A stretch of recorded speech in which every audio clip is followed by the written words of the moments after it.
عورت کو چاہنے سے زیادہ ضروری ہے کہ اس کو سمجھا جائے. عورت یہ نہیں چاہتی کہ اسے مشکل وقت سے نپٹنے کے لیے بڑے بڑے لیکچرز دیے جائیں.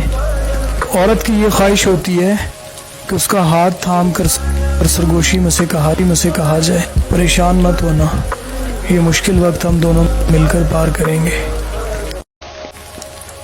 ایک بھائی صاحب کہتے ہیں مجھے اپنی بیوی سے بے پناہ محبت ہے، لیکن وہ بات بات پر روٹھ جاتی ہے. وہ روٹھتی ہے تو مجھے غصہ آ جاتا ہے.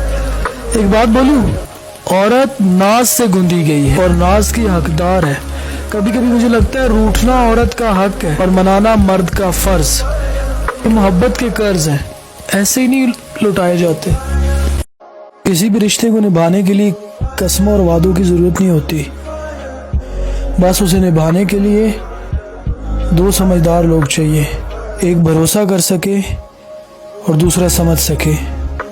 انسان جتنا آن لائن ہوتا جا رہا ہے، انسانیت اتنی آف لائن ہوتی جا رہی ہے. رشتوں سے اصل محبت ختم ہوتی جا رہی ہے. موبائل پر کچھ اور ہے، اسٹیٹس پہ کچھ اور ہے، حقیقت میں کچھ اور ہے. دوغلا پن وبا کی طرح پھیل رہا ہے. اس لیے کسی پر اندھا اعتماد کرنے سے پہلے 100 بار سوچئے گا، کیونکہ انسان کی فطرت ہے وہ کسی بھی چیز کو صرف 2 بار قدر کرتا ہے، ایک ملنے سے پہلے اور ایک کھونے کے بعد.